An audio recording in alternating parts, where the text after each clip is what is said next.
Ang verse nga itong gibasa, sinulat ni Apostle Matthew o gi-quote niya originally ang words ni Christ. Ingon si Christ dinhi. Asara to. Bisan pag maangkon sa tao ang tibuok kalibutan, kung ang iyahang kalag maimperno lang, naa ba siya'y ginansa? Tubaga daw na. Ang standard sa kalibutan, ang kunon ang tanang butang sa kalibutan para ka dunay ginansa. Di ba tinuod? Muna'y training sa atong secular, sa college schools, sa elementary. Kung sa ingon, eskwelag tarong para kitag nindot nga trabaho, madato ka, hayahay ang kinabuhi. In other words, ang kuna tanang butang sa kalibutan, magmalinaw ug mahimong successful ka. Tanawa atong mga silingan nga mga nasod, nag-inawayay tungod sa fuel, nag-inawayay tungod sa territory. Ang tension sa Russia ug sa Ukraine tungod sa pagpa-expand sa gahom. Ang principle sa tao, gikan pa sa una hangtod karon, hangtod sa umaabot, ang kunon ang butang sa kalibutan aron ka madato, aron ka musikat. Dili ba tinuod? Ni eskwela kag maayo para one day madato ka. Dili tihik atong Dios. Pwede sa mo bless nimo materially, pero dili na mao ang imong pinaka purpose. Dili sa dalo mo bless sa imong tinguha, muhatag nimo nindot nga balay puhon, muhatag og mayo nga kahimtang sa imong pamilya, maminyo ka gwapo o gwapa. Pwede. Kadaga gwapo o gwapa dinhi. Kinsay gusto gwapo nga bana? Sige, tagaan mo sa Ginog bati. Kinsay gusto sa Ginog gwapa nga gwapa nga asawa puhon? O si Brother Gio? Kansigi mong Brother Gio. Oy, walay gwapa o bati sa anak sa Dios. Amen? Bitaw, wala bitay. Lingi ago ni mong tapad. Lingi ago di mong tapad. O, di ba? O. Paglingi ni mo si unta, masoy makaingon ta murag na minyog unggoy sa kain usahay. Bitaw, walay gwapo-gwapa sa anak sa Dios. Kita ang pinaka gwapa o gwapo.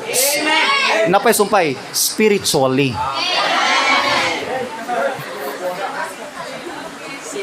Nakay pangandoy. Gusto nimo one day mahimong sikat, mahimo siguro kang great leader, maluwas nimo imong pamilya sa kalisod, nakay nindot nga sakyanan, nakay nindot nga pamilya, nakay ligasiya nga ibilin sa imuhang komunidad, nakay pangandoy. Mo bitaw nang eskwela ka, mo bitaw naning kamot ka, naghago ka, kay gusto ka na kay mahuman nga kurso, proud imong relative sa imong maabot. Pero sultihan ti ka, bisan pag maangkon nimo tanang kurso o kasikat sa kalibutan, ingon ang Bible, kung ang imong kalag maimperno man lang, wala na'y pulos. In other words, ang pinaka-successful nga tao, ang tao nga dunay kasiguraduhan ang iyang kalag diha sa Dios. Amen. Nining gabi una tagaan akog pagtagad nganong bililhon man ang atong kalag. Nasayod ba ka nga likod anang imong kalimutaw nga nagsiga, dunay kalag diha. Ang hinungdan nganong ni-respond ka, mitubag ka, ningon pa kag amen, muhila ka, mukatawa ka, maglagot ka, masuko, tungod na sa imong kalag. Naakay kalag, muna mo respond ka. Muna usahay, muhimo kag desisyon nga di mao ug mao atubangan sa Dios, kay naay kagulingong pagbuot ang imong kinabuhi tungod na sa imong kalag. Gitagaan ka sa Ginog lawas, gikan ka sa abog, walay nahot, walay pulos, tanawa gunang lapok diha. Nabagoy tao, nagdalag lapok, himo niyang souvenir. Wala, hugaw ang lapok, hugaw ang abog, gikan ka diha. Pero ngunong nahimo kang masterpiece, kay gikuptan ka mismo sa kamot sa Dios. Wa ba mo kabantay, tanang miagi sa kamot sa Dios, nahimong bililhon ilang kinabuhi. Once moagi ka sa kamot sa Dios, unsa man kakahugaw, unsa ka kaabog, himuon kanyang great masterpiece.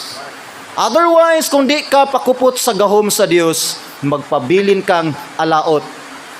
Now, diin pa man, yes, dunay purpose ang Ginoo sa imuhang kinabuhi. Unang butang atong tan-awon dinhi, follow me sa verse 26. Matthew 16:26. Yun ni Christ, what is a man profited if he shall gain the whole world and lose his own soul? First of all, your soul is important because your soul is eternal. That's point number 1. Importante ang imong kalag, kay ang imong kalag wala nay katapusan. Gihimo ka sa Dios nga usa ka masterpiece. Balikan na to gamay ha. Sa Genesis chapter 1, chapter 2, gihimo sa Dios ang unang tao. Ang unang tao si Adan, gihimo sa Dios. And then sa diyang nakita sa Dios nga si Adan kulang.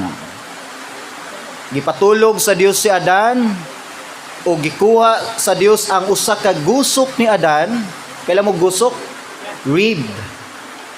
Gikuha niya isa ka gusok ni Adan o pinaagi sa grasya sa Dios ang gusok na himong babay. Pagmata ni Adan, nakuratan siya. Kay naay usa ka maanyag kaayo nga hulagway sa iyang atubangan. Nahimugso si Eve. Babay, gikan ka sa gusok sa lalaki. Si Adan, gikan mismo sa kamot sa Dios. Sa diyang nahimo, nakita sa Dios nga nahuman niya himo na ang tanang mga butang, ang langit, ang yuta, ang tubig, ang mga mananap, ang mga kahoy. Miluhod ang Dios. Pagluhod niya, mikuha siya sa abog sa yuta. O gitayhupan sa Dios, ug ang abog na himong usa ka hulagway ni Adan. Nahimo si Adan. O yun ang Dios, okay Adan, sa tanan na kong gibuhat, ikaw ang pinaka the best. Masterpiece. Ang buhaton ni mo Adan, simbaha ko. Daiga ko. Sunda ang akong sugo. Mo na imong design, wala tika gihimo para mag-enjoy lang dinhi sa Eden, gihimo tika para sa akong kahimayaan. Kay balo ba mo, sa tanang gibuhat sa Dios, ang tao ang misupak sa iyang design. Gihimo sa Dios ang universe, ang sun, dili tinud ang Big Bang. Dili tinud nga ni buto ni explode sa outer space na himo nalagpot ang Pluto, Sun, Mercury, ang Moon. Ang Dios mo'y nag-arrange sa mga galaxy, sa mga Milky Ways. Ang Dios mo'y nagpa-expand sa universe nga way scientists makatugkad nini. Gibutang niya tong solar system, ang Sun, ang Mercury, ang Venus, ang Earth, diha lang ka kay sakto lang imong init, sakto lang imong gibugnawon. Gihimo niya planets, ingon sa planets, muni inyong design. Mo-obey mo sa kong tingog, dili mo magbangga, dili mo magtuyok pataka, musubay mo sa inyong orbit, mao na inyong design. Ang tanan, mi-obey. Misud ang Ginoo sa planet Earth, gimo niya ang panganod, ang mga kahoy. Kahoy, muni imong pangalan. Muni imong bunga. Saging, di ka mamungag mangga. Mangga, di ka mamungag lubi. Mamunga ka, sumala sa imong disenyo. Ang tanan, mi-obey. Mananap, hayop. Ikaw, leon, mga nakag klase sa leon. Tigre, kamo nga mga kabaw, mga anak mo klase sa inyong kaliwat, muna inyong design, ang tanan, miluhod, mihapa, ug miobey. Pag-abot sa tao, simbaha ko, daiga ko, Mo ni imuhang purpose, mo ni imong design, ikay pinaka the best sa tanan, therefore ikaw ang dapat unang mo-obey. Inasayod ta sa sugilanon, sa tanang gibuhat sa Dios, si Adan pagyod ang pinaka-perfect, pinaka-the best, maoy unang misupak sa disenyo sa Dios. Muningon ng Bible, ang tanang tao nakasala, nakabsan si maya sa Dios, gikan ni Adan og ni Eva, mikaylap ang sala ngatos katapusang tao sa kalibutan, ug ang tao nakasala. Ang tao nakabsan sa himaya sa Dios. Common ang Romans 3:23, common ang Romans 3:10, convinced ta nga kita dunay sala. Pero kay balo ba kaon sa pasabot ni ana? Tungod sa tong sala, nahimulag ka sa Dios. Tanan nimong plano, way labot ang Dios. Tanan nimong pangandoy, way labot ang Dios. Naningkamot ka sa imong kaugalingon, kay nahilayo ang tao sa Dios. Gusto sa Dios tabangan ang tao, pero ang tao mo'y nagsigig palayo sa Dios. Pero bisan unsa kasalbahi sa tao, ginaog gihapon ka sa anak sa Dios. 2,000 years ago, gikan pa sa time sa mga prophets, nila ni King David, ni King Solomon, pila ka mga minor and major prophets ang gipangpatay sa pag-proclaim, pag-preach sa ngalan sa Dios, walay naminaw, pero ginaog gihapon ka sa anak sa Dios. Minaog si Christ. Si Christ na mismo ang mi-preach sa ngalan sa Dios. And then man makita na tong gihimo ni Christ, namatay sa cross tungod sa imuhang kinabuhi. Gusto niya may balik ka sa Dios Amahan. Gusto niya ma-inline imong life aron mo ipikto ang maayo nga plano niya para nimo. Question: kinsa gid ay ka nganong naugon mangkas Ginoo? Kinsa man ka nga pakamatyan ka ni Christ sa cross?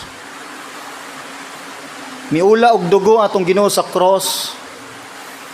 Sa time mitaop ang unang lansang sa cross, sa kamot ni Christ, kabalo mo sa gitsabaw sa atong Ginoo. Pagtaop sa lansang mitan-aw sa sanawng sa sundalo ingon sa Amahan. Pasaylua sila kay wa sila masayod sa ilang gibuhat. Wa ka nasayod sa imong gibuhat. Nagtuo ka nga sakto imong plano, sakto imong desisyon. Naghanat o dinhi ang di na pahilabot sa itong mga ginikanan. Kita na sakto. Ang Facebook na insakto. Si Google mo'y nag-advise, sakto si Google. Gahi na tag mga ulo. Di ba ta convince naa na ta sa generation nga feeling na to insakto ta? To tell you honestly, ang mga anak, mga kabataan nga way respeto silang ginikanan, di gid nimo bitbit ang blessing sa imuhang kinabuhi. Magsugod ang panalangin sa pamilya. Be sure nga dunay blessing sa iyong ginikanan before mo mugawas o mo mangita sa ikaduhang klaseng kinabuhi. Now din man makita na to nga ginaog gyud ta ni Christ. Kabalo mo, pag alas 12 sa udtong tutok, nagdupa atong Ginoo gikan sa alas 9 sa buntag hangtod sa alas 12 hangtod sa alas 3, gikan sa alas 12 ngadto sa alas 3 sa hapon, mingit-ngit ang tibuok kalibutan. Kabalo mo sa gisagit sa tong Ginoo, ing sa Dios ko nganong gibiyaan mo ako. First time si Christ may sangpit og Dios ko sa iyang amahan. Gikan pagkatao ni Christ, hangtod siya gibaptize, hangtod nagpreach siya sa gingharian sa Dios, Father iyang address sa Father nga nas langit. When you pray, say, Our Father. Sa Gethsemane garden, sa Father, let this cup pass from me. Ingon sanay langit nung amahan mo, hatag sa inyong mga need. Gitawag niya Father, ang Father nga nasa langit, pero first time sa cross. Sa dihang giangko na ni Christ ang tanang sala sa tao sa kalibutan, first time ningon siya, Diyos ko. Og that time, dili anak ang address niya sa kugulingon. usa ka tawo nga makasasala. Nganong gibiyaan mo ako? And that time gibiyaan siya sa amahan, kay siya ang nahimong sala sa tao sa kalibutan. Normal ang sala mo separate yung relasyon. Diba sa mga mag-uyab, kung na'y makasala, makagubag relasyon? Yes, ang imong sala mo'y nakapaguba sa imong relasyon sa Dios.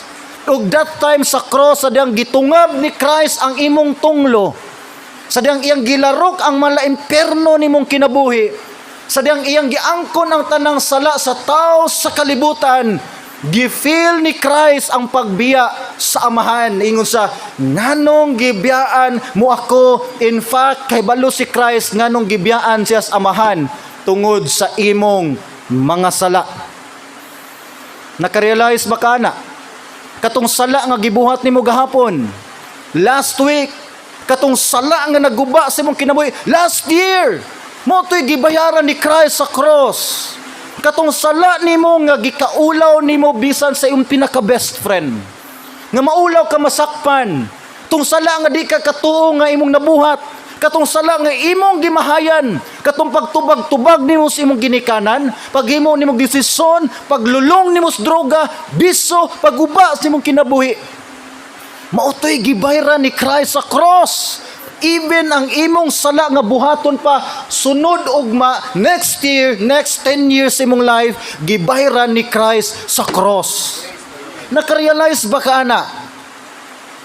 Kung naay Dios muhimo na na nimo, unsay imong respond? Unsay ikabalos nimo sa gibuhat ni Christ? Nganong ginaog ka ni Christ? Kay ang imong kalag gidesign na sa walay katapusan. Mulungtad imong kalag higala igsuon, wala na'y katapusan. Abi ninyo na isa ka study sa science, ilang gi-eksperimentuhan kung duna bagyo'y gibugaton ang kalag sa tao. Na isa ka tao ni volunteer, hapit na sa mamatay, pila na lang kaginhawa, mamatay na siya. Naka-live ang video, naka-live ang mga kamera, gibutang siya sa isa ka bed nga usa ka timbangan. Givideohan ang guhit sa timbangan, hangtod niadtong time gyud nga nabugto ang iyang gininhawa, ang timbangan miatras og usa ka guhit kapin. Well, I don't know kung nabagi weight ang kalag, pero matod pa sa ilang mga analysis, sa ilang mga study, nga posible dunay gibugaton ang kalag gyud sa tao. Well, depende nila kung muna ilang study.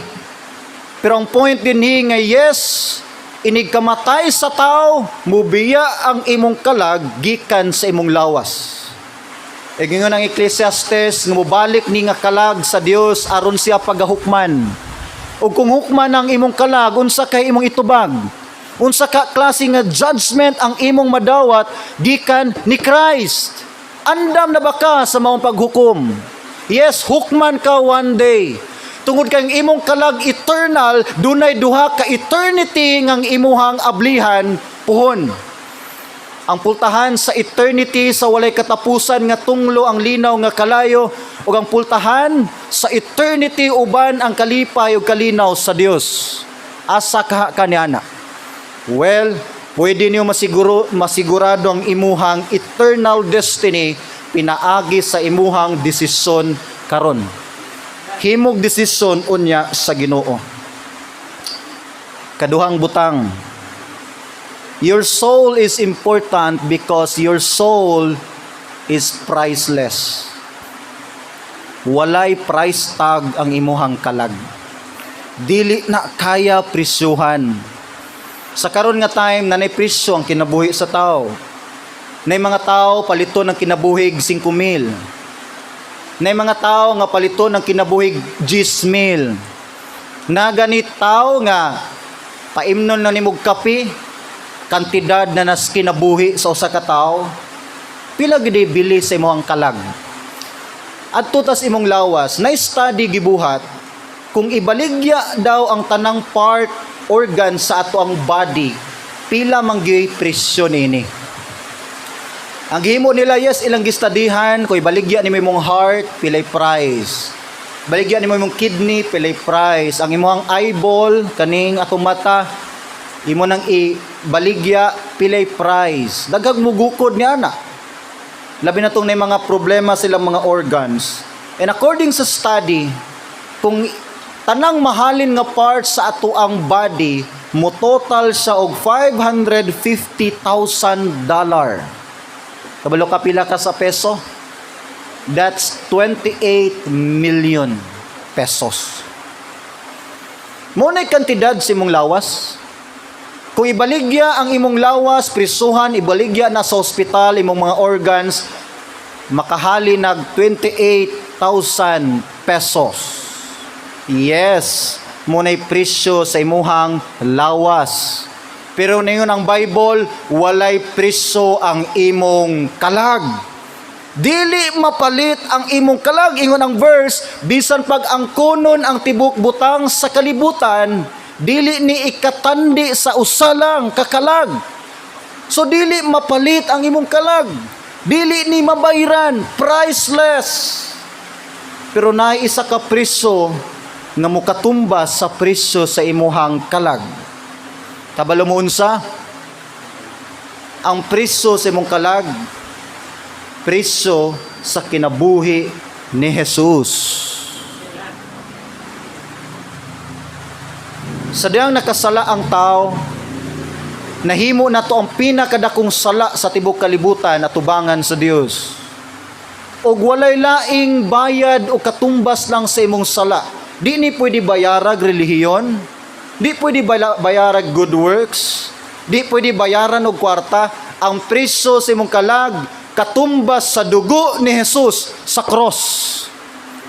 Inana ka bugat ang atong sala at tubangan sa Dios. Na isa ka study nga one day in the coming future, dili na mauso ang mga lungon nga kahon. Dili na daw mauso ang mga minteryuhan nga bangagan o nya hatod dito ang lungon. Na sila gi-design nga ma-preserve gihapon ang ecosystem, sakto ba na nga term, atong nature. Naghimo sila egg-shaped nga coffin. Ang lungon mura na siya oblong og porma. Kani siya nga oblong made up of mura siya kanabang plastic nga matunaw ra siya sa yuta. Gitawag nila ni og capsula mundi. Isulod ang tao patayng lawas dito atong gamay nga oblong. And then ilubong to sa yuta. Unya babaw sa yuta tamnan og usa ka klaseng kahoy. Ila nang gituyo aron nga ang imong loved ones nga mamatay, gusto nimo sa hinumduman, isulod nimo sa didto, tamnan og kahoy, magpili ka unsang kahoy imong pilion aron ang katong kahoy mutubo to og iyang gamot nagan kuwag nutrients sa mga patay nga parts sa lawas sa imuhang loved ones. Ingon pa nila one day atong mga minteryuhan mura na siya lasang. Ning abot mo dito pilion asa unsa man tong kahoya si tatay gani? Kani nara. Oh, yes. Kabalo mo nga na gusto nila matagaan og value ang imuhang body. Ang imong human body nga one day mahinumduman gihapon ka sa tao dinhi sa yuta. Pero nailabaw pa niya na ang imuhang kalag. Dili lang hinumduman sa yuta ang imong kalag, hangtod sa eternity hinumduman gyud ka sa mga anghel ug sa Dios. Mas bililhon ang imuhang kalag. One day, kanang imong nindot nga mga make-up, mahimo ng kunot-kunot na. Kanang imong blondie nga hair, straight, rebonded nga buhok, one day, wa na'y ganahan, musudlay ni ana. Kanang imong braces nga ngipon, nga tingala, tapos ay nga nung smiling man kanina siya, hello, hello, ano man na siya? Bago dig brace. Nabitin na ang mga tao. Napoy tao sige, asa kagikan. Bago din nagpariban. Napoy tao nga inigduwag basketball sila panamak, bag-o de Jordan deeng sapatos. One day, wa na'y ganahan sa imuhang beauty. Mangunot na na imong naong, kanay mohang nindot ka nga hairstyle, puro na puti. One day, kanang imuhang hilig nga laag, suroy dinis, suroy dito, di na kakahimo kay dayungan nakapadulong sa CR. And one day, tanan nimong hilig, video games, internet, unsa nga suroy, di na kakahimo kay di na kakalihok, naa na lang ka sa wheelchair. One day, imong ma-realize nga ang tanang butang sa kalibutan, lumalabay lamang. In that time, di na moabot ang panahon nga magsigi na kaghinuktok, asa ko, human ko, mamatay. Doon na ba'y langit? Doon na ba'y imperno? Alaot ka higala igsoon kung hulaton nimo na nga higayon, nga diha pa ka mangandam sa imuhang eternity. Priceless imuhang kalag. Kanay imong lawas, bisan pagpila na kapriso, unsa na kagwapo, mubalik na sa pagkaabog. Ug diyan niyo ma-realize nga wa gilaing butang mula sa eternity ang imuha ra gyung kalag. Yes, matubang ka sa Dios. Gibayran na ka ni Christ sa cross. Gihimo na niyang putli ang imong relasyon diha niya kung nakadawat na ka ni Christ. Then paninduta ang imong kalag at ubangan sa Dios. Pagwapaha ang imuhang kalag at ubangan sa Dios. Pagwapuha, purmaha ang imuhang kalag at ubangan sa Dios. Muna'y pinaka-importante sa tanan. Anitag camp, anitag fellowship, nindot kitag dress, nindot kitag polo, nindot kitag hairstyle, pero imong kalag, baho at ubangan sa Dios, unsay na niana? Nindot kag grado sa school, daghan kag mga picture diha, nga gipicturan ka sa stage, daghag mga medal, dagko kag credentials, daghan kag ribbon, mga medal sa school, adan imong kalag, wa gani pilag, bisag duha lang ka book verse nga memorize, unsay na niana? Naabagdi pulos ang kalag, kung wa ni nahimutang diha sa kabubuton sa Dios. Amen? Amen. So paninduta ang imong kalag. Karon, di man nindot atong kahimtang, basa tag sinina. Uban dinhi basa og mga sapatos. Uban dinhi gipang subawa na siguro.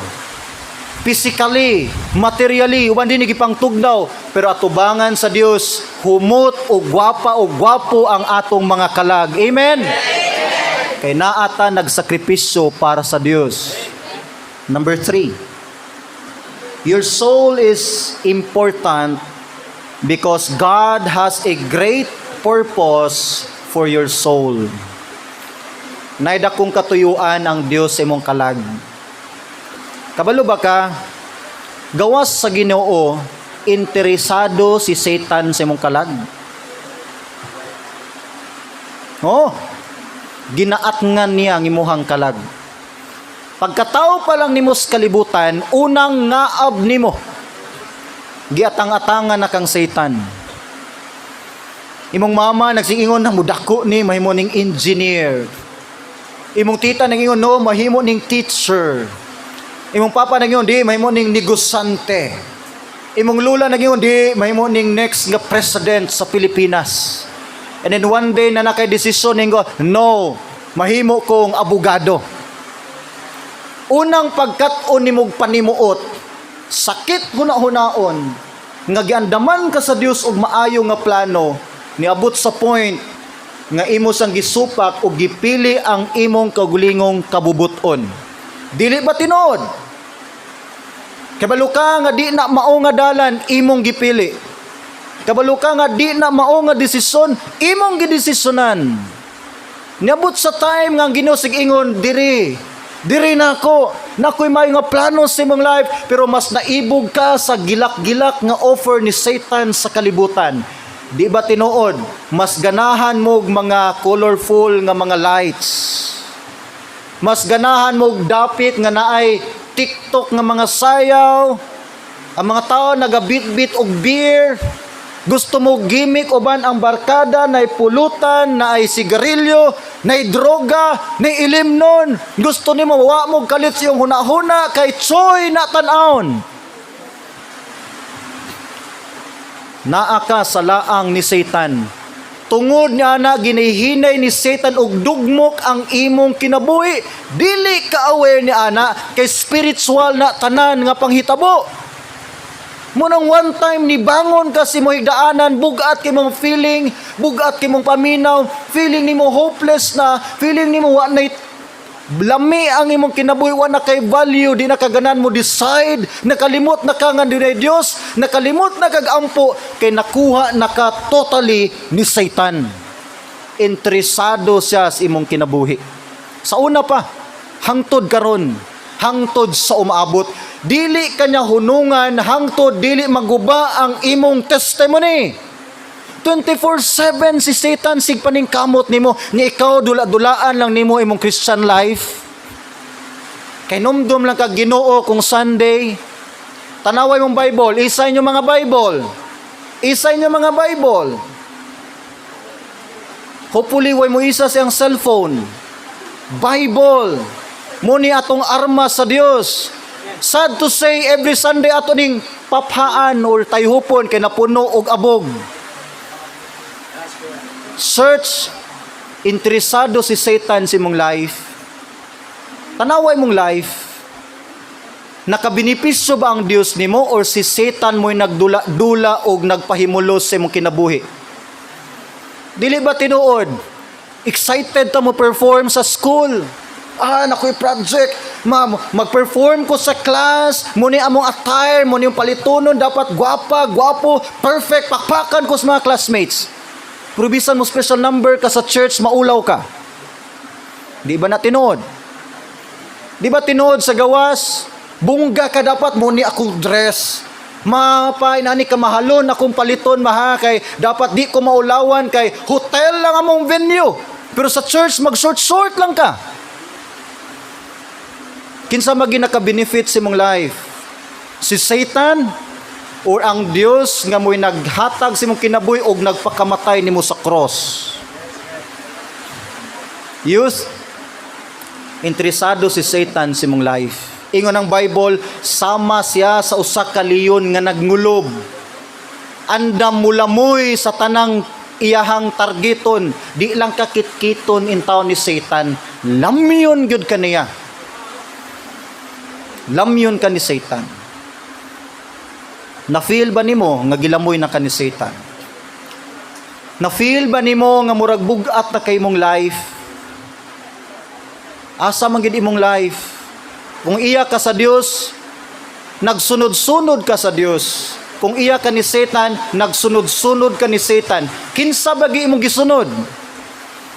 Makita ba si Kristo sa imuhang kinabuhi? Imo bang gisunod ang tunob sa atong Ginoo sa imuhang kinabuhi? Abi nimo one time na isa ka amahan nga gilayasan siyang anak. Iyang anak gusto niya explore ang syudad. Gusto niya tan-awon actual ma-witness ang gilak-gilak sa kalibutan. Gusto niya sudlan unsa ng bar, unsa ng Red Horse, unsa ng sigarilyo. Nahadlok ang amahan nga one day basin mulayas iyang anak ug muadto gyud didto sa syudad. And one time nakasala ang anak sa iyang amahan ug nakasab-an siya sa iyang amahan. Diin man pagkabuntag milayas ang iyahang anak, bit-bit ang iyahang bag ug mga sinina ug nahitabo gyud ang gikahadlukan sa amahan. Days, weeks, hapit mag-usa ka bulan, wala gyud miuli ang iyang anak. So gihimo sa amahan, iyang gibaligya ilang kabtangan, ilang kabaw, ilang yuta, ug iyang gipang niadto siya sa kanang newspaper office. Nagpahimo siya sa newspaper, gibutang niya ang picture sa iyang anak didto. Ug nakabutang didto, Dear Paco, alas 8 sa Domingo, tagbuon tika atubangan nining newspaper office. Alas 8 sa Domingo sa buntag. ayaw ka balaka sa imong sala, gipasaylo na tika, uli na sa atong balay, gihigugma tika, imong amahan. Alas 8 sa buntag, ni anang adlaw nga Domingo, niabot og 120 ka mga tao ang nagpundok at ubangan sa office, ang ilahang pangalan parihas Paco. Uhaw sila sa acceptance. Namasin sila nga basin mao ni akong amahan nga anda mo pasaylo nako. Yes mo na imong life, uhaw kag atensyon. Daghan na to din ni ang uhaw kag atensyon. Nagtuo ka kakunin nakanindot nga talent, sikat ka, dawaton kas mga tao og taas kag value. Daghan na to din ni nagtuo nga kung bright ka, ilado ka sa school, taas kag value.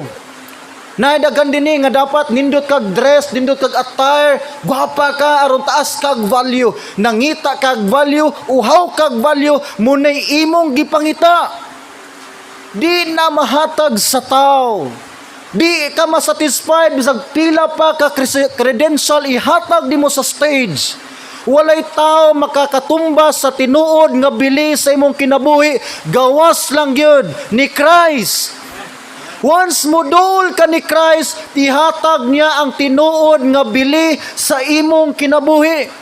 Nga di nagakinahanglan may mong dato, may mong talented, may mong gwapo, kamao ani, kamao ana, para valuable ka, enough ug masatisfy na ka once si Christ mo hatag sa tinuod nimo nga bili. Amen. So nininigabi una, himog desisyon. Himog desisyon. Si Christ o ang kangit-ngit. Nabay butang makitaan sa kangit-ngit. Pila kahigayon na ka, sigig pangita dihang dapita. Sige kag pamasin, basin di ay. Basin kani nga relationship, muhatag nag-value nako. Basin kini nga kurso, muhatag nag-value nako. Basin kani nga mga friends, makahatag na nig-value nako. Basin kaning youth camp, makahatag nig-value nako. Pila na in taon kabutang ang imong gi-give up, nangita kas imuhang value. Karong gabi una ingon si Christ, duol nako. Tagaan ti kag pahulay, tagaan akong tinuod nga value ang imuhang kinabuhi. Palihog tagduko sa to mga ulo palihog. Palihog manindog ta. Wa ko masayod unsay problema nimo higala igsuon. Wa ko masayod unsay babag karon sa imong kasing-kasing. Pero nayo sa kabutang nga imong ginatago-tago diha. Maulaw ka may baw-an sa imong higala. Maulaw ka may baw-an sa tao. Mo nay dakong babag nganong di gyud nimo totally masurrender imong life diha sa Dios. I-surrender na karon sa Ginoo. Kung naa kay mga weaknesses, na kay di mao nga mga habit, i-surrender karon ni Christ. Kung na kay di mao nga kinaiya, i-surrender karon ni Christ. Kung naa kay tao nga gikalagutan nga hangtod karon dili ka makapasaylo, i-surrender na karon ni Christ nga si kag bitbit sa mga butang nga nakapaguba sa imuhang Kristohanong kinabuhi. Itugyan na karon ni Christ. Kung gusto kag transformation, naa ni Christ. Kung gusto kag mabusog ka spiritually, masatisfy ka spiritually, naa ni Christ. Ngaw si kag gasto sa mga butang nga dili makatandog gani sa ground floor sa imong kalag. Duol ni Christ. Siya ang bili sa imuhang kinabuhi. Himog desisyon. Ginoo, muhimo kog desisyon sa pagtugyan sa kong kinabuhi. Tanang gibug-aton nga akong na-feel karon Ginoo akong itugyan diha nimo. Og andam si Christ mupas-an ni ana og tagaan kanyag brand new nga kinabuhi kasing-kasing hunahuna bisan ang entire nimo future. Yes Lord, inani ka kadako sa among kinabuhi amahan. Inani ka Lord ka powerful. Wala imposible nimo Lord. O please Lord, ako among gitugyan Ginoo kining precious nga mga kalag sa imong kanakan. Ginoo ang pingin taon ni sila Lord nga pila ka years, next generation Ginoo pila ka years from now, kini nga mga youth Lord mo continue sa pagbitbit sa iyong bandera, mo sagit sa crowd, mo break sa crowd Lord sa pagsagit sa ngalan ni Christ. Kuhaa Ginoo ilang kaulaw.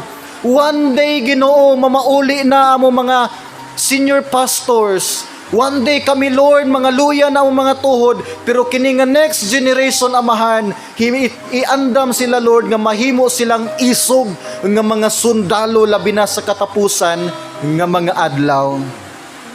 Yes Lord, paminawa karon ang ilahang desisyon.